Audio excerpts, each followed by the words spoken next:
All right, so we all set? All right, good morning, everybody. My name is Ryan Gable, and I would like to welcome you all to our motorcycle safety webinar. Did I start too early? Hope not. Today I have two of my favorite coworkers with me. I have Ron Esposito, who is a New Jersey defensive driving instructor, and I have Fran Mako with me as well, and she is a certified Motorcycle Safety Foundation instructor. So we'd like to welcome you to our motorcycle safety webinar. And let's go ahead and move to the next slide. We'll go ahead and go over the topics that we're going to be talking about today. So first ride of the season, prepare your gear and your bike. We're going to talk about what kind of gear that you should go ahead and look out for, and things that you should look out for on your bike if it's been stored for the season. And I will go ahead and talk about that. Then I will pass it over to Ron, who's going to talk about the do's and don'ts to ensure a safe season of riding. And finally, Fran will talk a little bit more about training. We're really big on training, whether you're a beginner, intermediate, or an experienced rider. We all believe that you should always seek out to gain a little bit more training and whatever we can do to expand your experience level. So if we can go ahead and go on to the next slide. So the first ride of the season, we want to make sure that we're knocking off the cobwebs, especially up in the Northeast. A lot of us don't ride for at least 6 months out of the year. So we want to make sure that all of our gear is ready to go and also that the bike is ready to go. We are huge proponents of helmets here at AAA. According to the National Highway Traffic Safety Association, estimates that helmets saved the lives of about 1,872 motorcyclists in 2017. So we always want to see everybody wearing a helmet when they're out there riding. And we want to see you wearing an approved helmet, specifically a DOT approved helmet. And the newest, most updated standards are the FMVSS 218 standards by the Department of Transportation. You can see in our picture down here on the right, that is the kind of label that you want to see on your helmet, that if you're going out to purchase a new helmet, we specifically want to see that FMVSS number 218 on that sticker. The Snell Certification is a voluntary testing procedure provided by the Snell Memorial Foundation. This certification just provides an enhanced safety measure, and we highly suggest it. So that's definitely something to consider. All right, go ahead into the next slide, please. All right, jacket and pants. We also want to see you wearing the gear that will protect your body as well. Your head isn't the only thing that could hit the ground. God forbid you were to separate yourself from your motorcycle. So we want to see you not only wearing just jacket and pants, but we'd like to see CE rating. And a CE rating is just a French word that means European conformity. Now, America has unofficially adopted these standards, but they're required for anybody who's going to ride a motorcycle in Europe. And that just means that the gear is registered, certified, and that it will protect you. Just because it isn't required by law doesn't mean that you should skip it. What I was taught in school, and I'm sure everybody's heard it before, we want to dress for the slide, not for the ride. So God forbid you, again, were to separate yourself from your motorcycle. You could be sliding down the road, and we want gear that's going to protect you specifically from the road rash. Road rash is very painful. I can attest to that. So if you knew you were going to crash today, what gear would you wear? You'd probably wear every single piece of gear that you have. But lastly, we want you to make sure that you're aware of counterfeit gear as well. Unfortunately, motorcycle gear is extremely expensive, and it's probably something that new riders don't really take into account when they purchase a motorcycle, how expensive certified gear that's going to protect you can be. So if you are looking at some type of gear, if I were to just pick a brand off the top of my head, an expensive brand like Dainese, and you were looking at, say, a pair of pants, and they were less than $100. I mean, if it sounds too good to be true, it probably is too good to be true. There are no Dainese pants that you can buy for less than $100. So keep an eye out for counterfeit gear. And one way you can help keep yourself aware of counterfeit gear is this is what the proper CE rating will look like. Sometimes with counterfeit gear, you'll see a full C over here, or you'll see the E kind of squared off. So just look out for things like that. It's important to pay attention to. We can't guarantee that counterfeit gear will protect you in the event of an accident. All right, next slide, Mark. Gloves and boots. We also want to see CE rated gloves and boots. Ankle injuries are an extremely likely issue, unfortunately, specifically if you high side from the motorcycle. So what that means is if you get flung off of the motorcycle and you end up going over the motorcycle, a lot of times what happens is as your body somersaults through the air, the last thing to hit the ground is your legs or your feet. And a lot of times what happens with that is extremely serious ankle injuries. According to the National Library of Medicine, the most common foot injury in a motorcycle accident is going to be a fracture of the ankle, which could leave you out of work for months on end. We also want to wear CE rated gloves, some strong gloves that will help protect you. Hands often sustain injury, specifically when a motorcycle impacts a stationary object like a car. If a car pulls out in front of you and you end up going over the car, a lot of times the first thing that we're going to put out is our hands. So we want to make sure that we're wearing gear that's going to protect our hands in the event that we do separate ourselves from the motorcycle. Another thing to consider is skin grafts on your hands are not a very easy thing to, it's not a very easy procedure. And can also take an extremely long amount of time to heal. So whenever you get out on the bike, we want to see boots, pants, gloves. Like we said, if you knew you were going to crash today, you're going to want to wear every single piece of gear that you have, and you want it to protect you and to do its job. Next slide. Next, we're going to move on to the motorcycle itself and a pre-ride checklist. If you've been off your bike for the winter time, we want you to get out and give your motorcycle a really solid look over. We're going to check a lot of different things, but one acronym from the Motorcycle Safety Foundation that will help you remember what to check is called T-CLOCKS. So T-CLOCKS stands for tires, controls, lights and electronics, oil and fluid, chassis, and stands.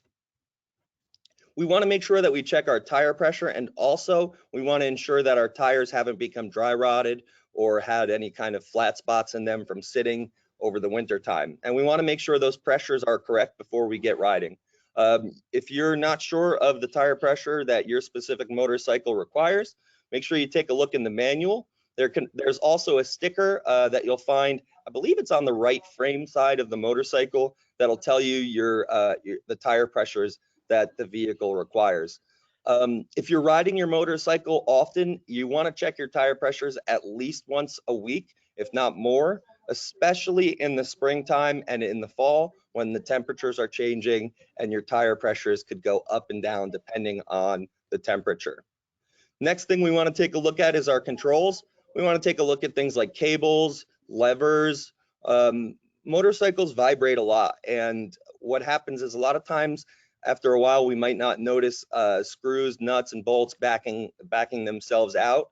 And specifically with levers, not just your brake and your clutch levers, but also your shifting and your rear brake levers. We want to make sure that all of those are nice and tight and ready to go. The last thing you want to experience going into a corner is your clutch lever just feeling like it's about to fall off, or maybe the spring has lost itself and your clutch lever is sticking straight out. That's happened to me before. So these are things we want to make sure that we check before we get out and go riding. Lights and electrical systems. Sometimes lights can be a difficult thing to check if you don't have a friend or somebody else to help you out. But here's a tip that you can use.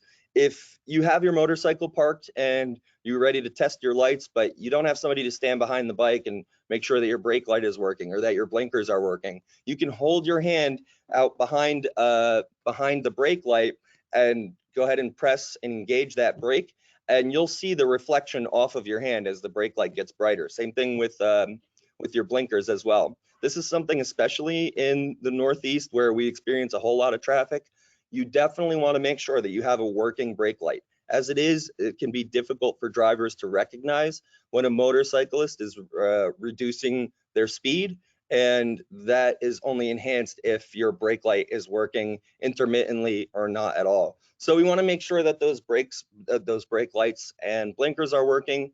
We also want to check our headlights as well. I know in the state of New Jersey, you have to have at least one headlight on at all times. I'm pretty sure that's a pretty much a countrywide thing we want to make sure that we have a light on in the front to help make it easier for drivers to identify motorcyclists. Again, us being smaller, not taking up the same space as a vehicle, makes it more difficult for drivers to recognize us. So we want to make sure we do everything in our power to help us stand out to a driver that could be making a left from a stop or could possibly be pulling out in front of us, which is one of the major reasons why motorcyclists end up in multi-vehicle accidents. Next, we want to make sure that we check our oil and fluids. You want to definitely make sure that your brake fluid is not only there, but we also want to make sure that it's clean and fresh. If your fluid is looking really dark, you want to make sure that you get that fluid changed out. We don't want any air bubbles to come up in the brake system especially and cause you to lose brakes or have a brake failure. Oil is very important to make sure that you check. You don't want to seize your engine, especially on the first ride of the season. That would really kind of ruin the rest of your season. And also we want to make sure that coolant, that we have enough coolant in our motorcycle if it does use coolant. Again, being in the Northeast, it's very likely that you'll experience traffic at some point or another on your motorcycle. We want to make sure that your motorcycle is going to be able to stay cool and not overheat. Your chassis, we want to make sure that everything is good to go with your chassis. We want to check our drivetrain. If you have a drive shaft, you want to make sure that everything's fine in your drive shaft. Most motorcycles use a chain, and a chain requires a lot more maintenance than a drive shaft does. So we want to make sure that we're cleaning the chain and getting it lubed up and oiled up. Especially if you're riding your motorcycle often, you want to make sure that you take a look at your chain at least once a week. And if you're riding in the rain, if you ever find yourself in rain conditions, you want to make sure that you clean that chain off and get some lubrication on it as soon as possible so that it doesn't rust. Specifically with chains, the newer chains nowadays are O-ring sealed chains. So they may look dirty on the outside, but they'll still hold a lot of fluid in those O-rings. But if those O-rings, if they dry up, it's very likely that you'll experience chain failure, which could end up in injury to yourself and possibly destroying your motorcycle. So a chain is a very important thing that we make sure that we pay attention to. You want to check for loose bolts and everything like that as well. If your bike has been sitting for the winter, like we said, it might have been 4 or 5, even 6 months since you've even seen it last, if it's been sitting in a shed or something like that. So we're going to make sure that we check all the bolts for tightness. And then finally, we're going to make sure that our side stand or our kickstand is ready to go and it's ready to operate reliably. One suggestion I can make is whenever you park your motorcycle, when you put that kickstand down, make sure you watch the kickstand go down. I've moved motorcycles around in the past where I wasn't so cognizant at paying attention to the kickstand, and I've almost had them go over on me. That's a mistake you only make about once or twice. Yeah, that's a scary thing, especially if you're moving a bigger or heavier motorcycle. All right, so I think that's the last of it for me, right, Mark? Can you advance one more slide? So yeah, so that's the last of it for me. Ron, if you would like to take over and go ahead and talk about the do's and don'ts. Thank you very much. Sure. Well, first, Ryan, thank you. There was a lot of good information, a lot of stuff to make sure that our bike is in safe operating condition before we ride. To ride safe, we must have a safe bike. And for us up in the Northeast especially, it's been months since we gotten out onto the road. And maybe the day before or the week before that we go on our first planned ride, we want to take a pre-ride ride. We want to take this opportunity to refamiliarize ourselves with the motorcycle and check the stability of the suspension, balance of the wheels and tires, our clutch adjustment if needs to be made. We can test that. Our gears going up and down through the gears, the grabbing power of our brakes, both individually and in tandem, and maybe even on that ride, it could be just around the block once or twice. Maybe you want to try a hard stop just to get a feel of how the bike is going to respond. And our engine, we want to make sure that the acceleration and sound and vibration on the engine is normal, because if there's a tapping or a bang or some kind of noise or vibration, it could cause us to have a breakdown on our ride, and we don't want that. I want to talk now about communication. Communication is very important. When we're driving a car or riding a motorcycle, or even as a pedestrian, we need to communicate with other road users.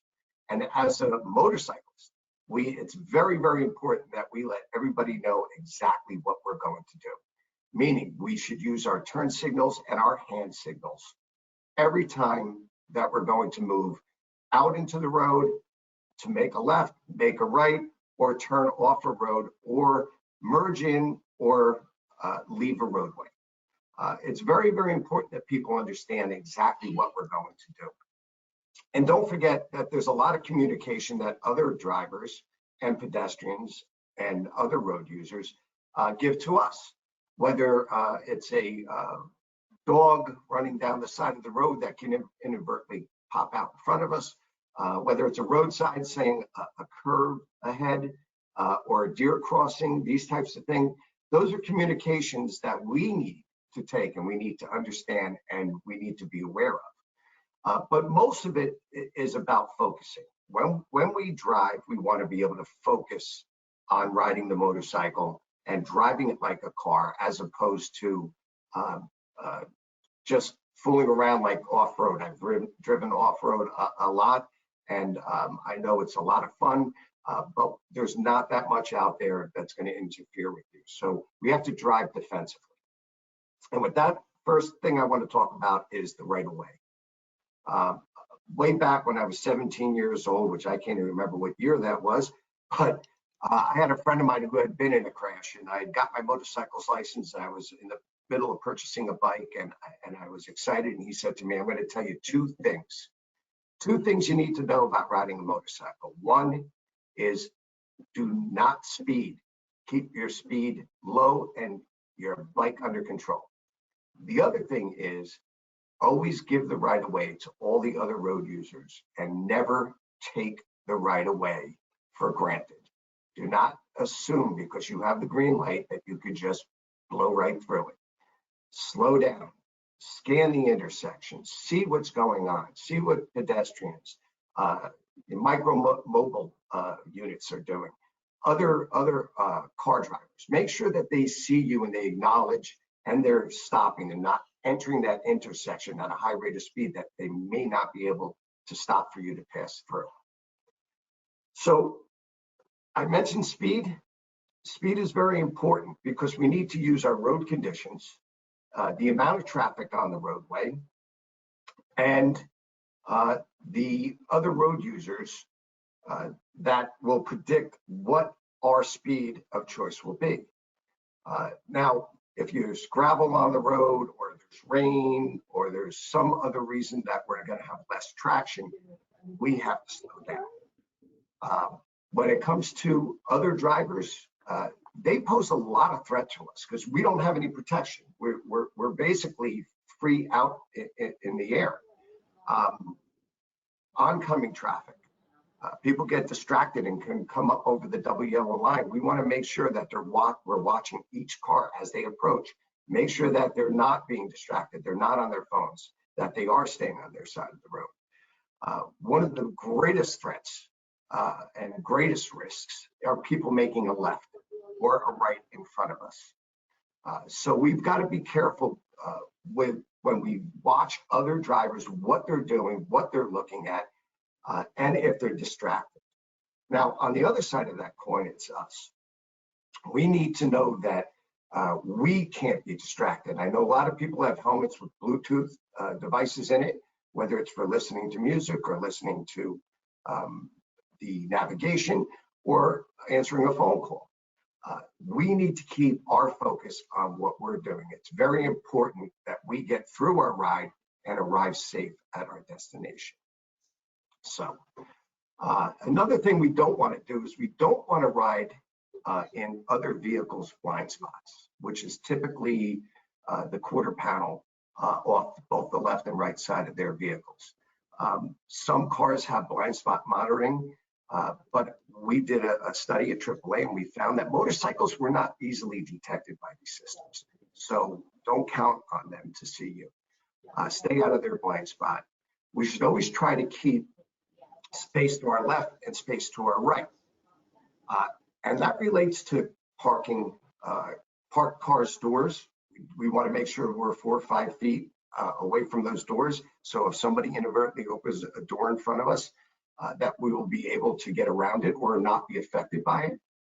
Also, when we're riding two abreast, we also want to stagger our position. We don't want to be right next to our fellow motorcycle rider, because if something appears in the roadway or a car door opens and we need to swerve, we don't want to hit our fellow rider. So we want to make sure that we're staggered. The last thing I want to talk about is the danger from behind.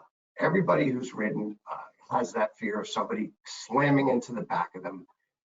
It happens, especially more now that people are distracted and there's so much competition for our attention on sides of the roads that there is a thing called filtering. And I just want to discuss it briefly. I do not encourage it. I'm not saying AAA encourages it. I'm just going to say that in New Jersey, it is not specifically against the law, but it's also not allowed. It's not legal.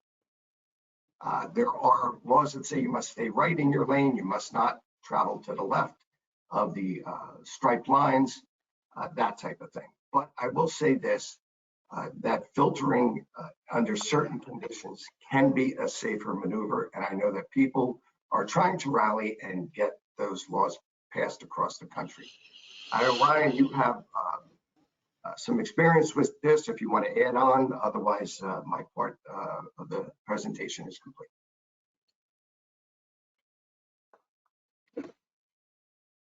Yeah, filtering can be an ideal way to mitigate the threat from being crashed into from behind. But like Ron said, it's not necessarily legal, especially in New Jersey, and we don't want to. We're not encouraging anybody to do anything that's against the law, especially if you don't feel safe. So make sure that you are riding within your limits, most specifically, and you're paying attention to all the vehicles around you, like Ron had mentioned. All right, Fran, I don't want to take up any more time, and I definitely want to get to the driver or to the motorcycle training portion, because I personally think that's extremely important. No matter what stage you're at in your riding, there's always something to learn. So yeah, Fran, if you would. Okay, thank you so much, folks. Need that slide. As Ryan said, my name is Fran Mako. I'm from Public Affairs based in Connecticut, and I'd like to share with you a story. When I was 54, I dyed my hair fire engine red. I got my second set of ear piercings, and I obtained my motorcycle license. My husband and kids chalked it up to a midlife crisis. I looked upon it as simply throwing abandon to the wind. I decided early on, if I was going to ride a motorcycle, I was going to do it right. So I signed up for the state of Connecticut's rider education training classes. I was so impressed with the caliber of training, I eventually became a certified motorcycle safety instructor. And I've been one for about 12 years. And more than anything else, I've learned several things. First, if you have a choice of buying a bike or investing in a training class, whether you're a newbie or an experienced rider, spend the money on the training. It's the smarter investment of the two, and it'll most likely save your life. Second, if you choose not to wear a helmet, and depending on what state you live in, Connecticut, we do not have an adult helmet law, then invest your money in training. Invest the money and time in that. It'll most likely save your life. So guys, you see where I'm going with this? Most programs in our 5 states have been developed by the Motorcycle Safety Foundation. Training teaches the rider several things. First, most crashes are caused by rider error. Second, there is no one reason why crashes happen. They're an interaction of factors. Change one element in the situation and you change the outcome, which very well may save your life. And finally, in the classes, you'll practice ways to reduce your road risk depending on traffic, weather, and road conditions by applying a specific strategy. In the 5 states in AAA Northeast territory, the states offer some type of motorcycle training. Only Connecticut and Rhode Island require training to get your motorcycle endorsement. In Connecticut, our program is called CONREP, the Connecticut Rider Education Program. We offer a variety of online, classroom, and on-cycle classes targeted at the novice and experienced rider. For example, if you're a newbie, the basic rider class, which is this, will teach you the mechanics of operating the bike, like operating the clutch and applying the brakes. You'll master friction zone control, the very basis of bike operation, and you'll practice head turns and body positions to help you navigate turns and slow speed maneuvers. We also cover swerving and emergency braking. All this in 16 hours for a mere $220. It's money well spent. Once you pass the class, I tell my students, my novices, now that you've passed, you have a license to ride in a parking lot. Before you take that cross-country trip, you need to practice to gain the confidence you need. And for folks who've ridden for years without a license or haven't ridden since they were kids, Connecticut offers a 1-day returning rider class that's a bit more challenging. And finally, for folks who simply want to refresh their riding skills every year, and I take this class myself, there is an advanced experience rider class. In all classes, we emphasize perception awareness and risk management, and we tell folks that motorcycling is serious fun.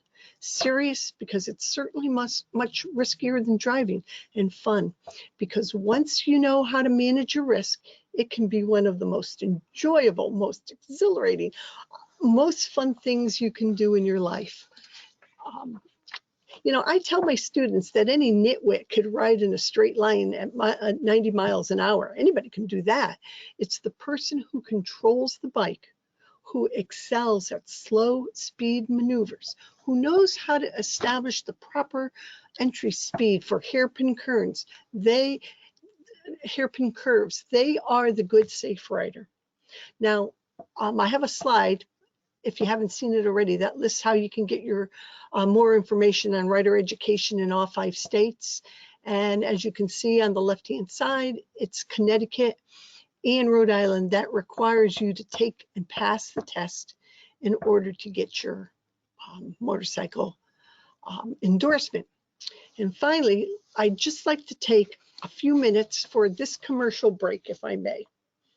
If you are a AAA Plus or Premium member, for an extra $30, you can obtain motorcycle roadside assistance.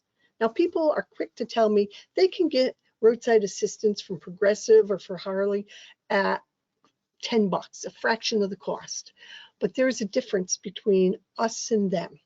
At AAA Northeast, we use a special cradle to transport our bikes. We don't use slings. We don't simply winch the bike onto a flatbed like our competitors. Our roadside techs roll the bike's wheels into the cradle, secure the bike, winch the cradle onto the flatbed where it's further secured, and away you go. It's a safer, more protective way to transport a motorcycle. Now, like I say to my auto guys, there's nothing scarier than a big, fat biker with tattoos and an eye patch whose bikes have been damaged in transport. So look into our motorcycle assistance program and, of course, motorcycle education. In both cases, it's money well spent and will most likely save your life. Thank you. Absolutely, Fran. I couldn't agree with you more, specifically with the rider training portion. A lot of times, like you said, it's very easy to just get on a motorcycle and go 90 miles an hour in a straight line. They're built to stand up. That's what their job is. They're built to be balanced and to go, to go straight is very easy for something that's that well balanced, especially at speed. But one of the things that I never considered before I took the basic riders course was how I would operate a motorcycle in a parking lot. And these are things that they go over in these courses, how you operate the motorcycle at slow speeds, which at many times is way more difficult than operating a motorcycle, say, on a highway or at speed. Yep. So that's It is. definitely something to consider, especially in those states like New York, Massachusetts, and New Jersey, where it's not a necessity that you take one of these courses. In my mind, and I'm sure in Fran's and Ron's as well, it really is a necessity that you take these courses. Sure, could you go out on the street and get your permit and then teach yourself along the way? Absolutely. But like Fran mentioned, it's rare that people get on their motorcycles and go specifically just to practice. So if it takes you paying for a course and registering for a course and scheduling that practice time, then that's what we highly suggest you do. Because like we said, and it's the same with driving as well. It's very rare that somebody gets in their car with the specific intention that they're going to go to a parking lot and they're going to practice skills that they don't use very often, which is why we specifically suggest that you take one of these courses. Absolutely. Absolutely. Fran, I have a question for you. Sure. So I've taken the Safe Rider course and I'm out for my first ride. What's your best advice? Take it really slowly? Oh, I certainly would. I'll tell you what I did when I first I took my first I took the class and passed the first time. I did not have a bike after I passed the class, so I ended up getting a job with the state of Connecticut as the range aide, putting the cones out for everybody else. And during breaks and lunch, what I did is practice on a bike, practice all these slow speed maneuvers. When I did buy my bike, I started out very slowly. I went around the block during a period that there was not a lot of traffic. I did that a couple of times. When you get your confidence, I expanded that area. I went maybe 2 blocks. After a while, I went down to downtown. I live in Milford, downtown Milford.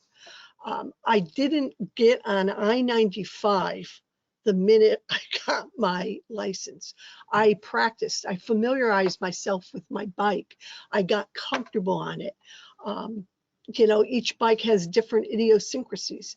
So if you have purchased a bike, you need to feel one with the bike. And sometimes that takes a couple of years, and it depends on how active you are, how many times, how active you are in riding. Do you go out every day?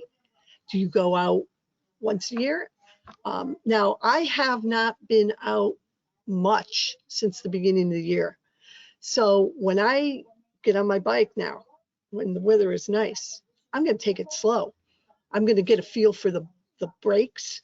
I'm going to be very cognizant of traffic. I'm hyper vigilant on the bike, a lot more hyper vigilant than I am in a car. So take it slow to start. Excellent. Excellent advice. And thank you. Thank you. Are there any other questions? I actually have a question that has been emailed to me by some folks. They asked about the training. And when you go for training, do you have to own your own motorcycle before we can take the training? Which is a very good question. I can't speak for the other states, and you folks may want to add your 2 cents. But in Connecticut, when you register for the class, we provide the motorcycles for the basic class and the returning rider classes. They are small bikes. They are 250s.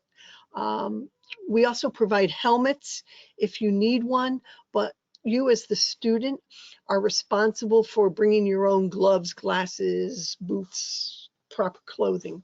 In the experienced rider class, you get to use your own motorcycle for the 1-day class.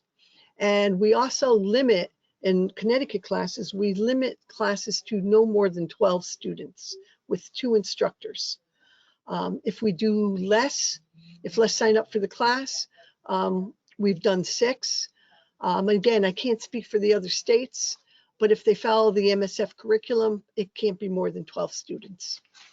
I don't know if you folks in Jersey, I think Yeah, you I know folks in Jersey, yeah, we do follow those rules. And I know at least at the course that I took that they did have motorcycles that we could use. And that's something I wanted to reiterate. And I'm glad that you received that question. because it is ideal, specifically for the first time that you're taking the course, it would be ideal to utilize one of the course's motorcycles, especially if it comes with the class. And especially if you don't have your own motorcycle, it would be ideal to start on a smaller motorcycle, specifically the ones that you find at those courses.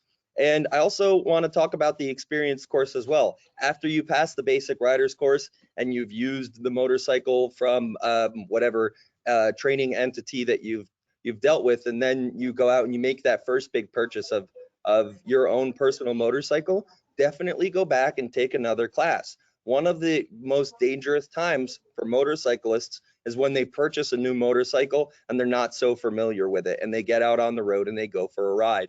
Specifically, after you purchase a new motorcycle, it's great to take the experienced riders course, where you get to use that motorcycle in the course, and the instructors can help give you tips and tricks to help you get a little bit more comfortable on this new machine. So that's definitely something to consider after you purchase your first motorcycle, and each subsequent motorcycle after that.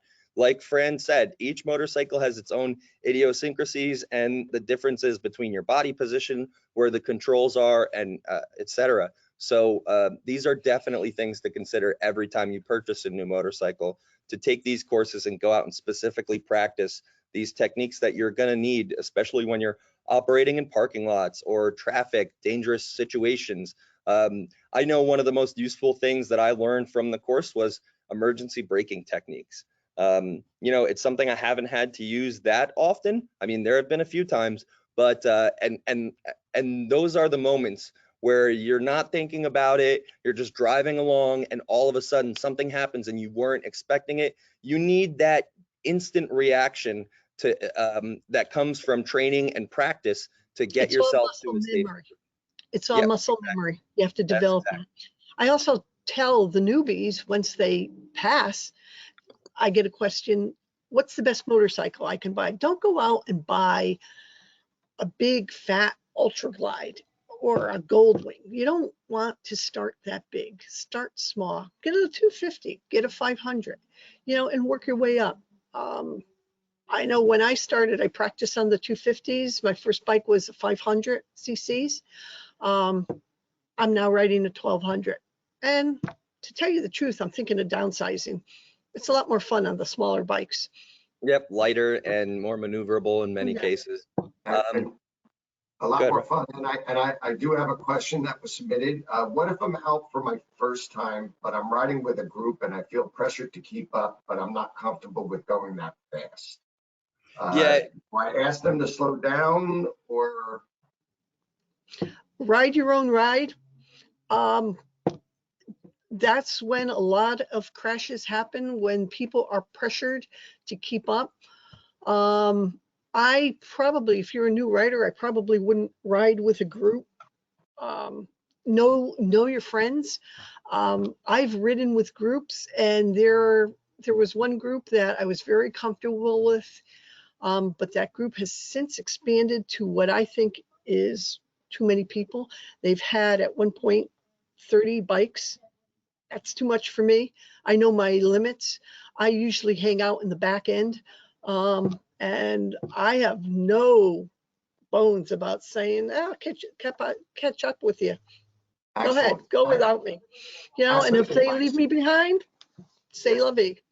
I agree. As a defensive driving coach, you know, drive your own trip. Just because someone else is going fast doesn't mean you have to. You have to be comfortable and have to control what you do. So I agree. Great job, Fran. Thank you. Yeah, absolutely. And as far as group size goes, that's something to consider too. If you're riding in a group that's bigger than, say, 10 people, it's going to be very difficult just to keep those riders together, especially if one gets through if you know, half of the group gets through a light and the other half doesn't. Then the second half of the group feels pressured to catch up because they don't want to be left behind. And like we said, we want you to ride your own ride. I've ridden with groups that were fantastic, and I've ridden with groups that were probably a little bit more reckless and above my riding abilities at the time. So it's very important to recognize your own abilities, and definitely don't ride above your abilities, and don't let anybody pressure you into riding above your abilities. Like Fran said, you know, we'll get there when we get there, and if you want to go ahead, you we'll catch up at a stop sign or wherever we're going to eat for lunch, gas station, these kind of things. And it's ideal. You'll know when you're with a good group if they're talking about these things before they go on the ride. So if they're talking about where they're going to stop, they're planning their route, they're separating into groups, maybe faster groups, slower groups. If there's more than 10 or so riders, that's how you're going to know when you're with an experienced group of riders versus a group of riders who may be reckless and may put yourself in more danger. Any other questions coming through? Oh, I think you're muted, Ron. I think that's all we got today, folks. Okay. All right. Well, So- I think this was an extremely informative webinar. I want to definitely thank Ron and Fran for assisting with this program. I really enjoyed hearing about the experiences that you guys have had on two wheels as well. And I look forward to hopefully doing another one of these next May. That would be great. One thing we didn't mention was that May is Motorcycle Safety Month. So if you are out riding, we want you to make sure that you stay safe. And if you're out driving a car, make sure you take a second look for those motorcyclists that are out there. Like we said, sometimes we're hard to see because we're smaller and people are trained to look for cars. So make sure you take a second look for all the motorcyclists that are out there. Okay, Excellent. be well, be safe, folks. Keep your shining side up. And guys, let's ride. Let's ride. All All right. Be safe, Bye, everybody. And have fun. Have a great summer.